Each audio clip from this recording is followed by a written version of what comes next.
Lapukas.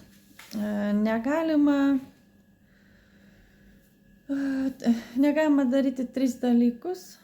Tai negalima skriausti gamtos, skriausti žmonių ir skriausti valstybės. Kaip tai atrodo, kaip tai yra, duosiu pavyzdžių. Tai jeigu skriausti gamtą, tai ją niokoti, vogti medžius, teršti gamtą. Tai negalima Dievo vaikam teršti gamtos. Skriausti žmonių, tai juos apkalbėti, šmeižti, meluoti, mušti. Nu, bet koks tai, kaip čia pasakyti, angliškai ateina žodis, bet kaip čia, smurtas. Bet koks smurtas prieš kitą žmogų jau yra labai blogai. Ir, išdavystė, aišku, irgi labai blogai.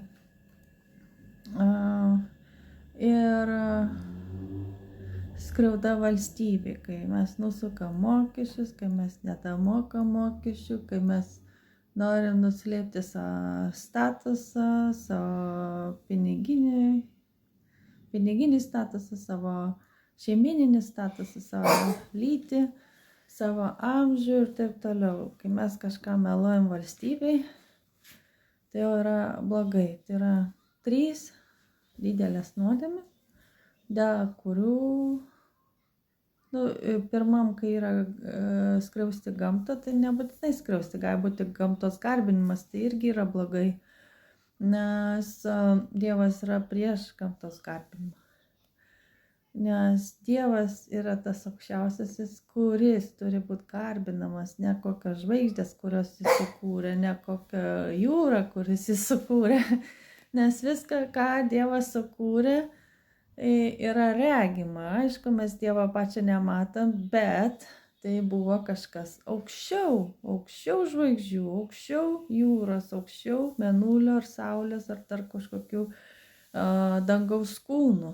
Nes Dievas tai yra visagalis, jis viską kūrė žodžiu. Ir bet kokia skriauda gamtai ar jos garbinimas, bet kokia skriauda žmogui, bet kokia skriauda valstybei iššauks Dievo bausmę. Jis baus tos žmonės. Jeigu koks sutuoktinis neištikimas, tai baus tą sutuoktinį, nes jis skriaudžia sutuoktinę per kitą žmogų.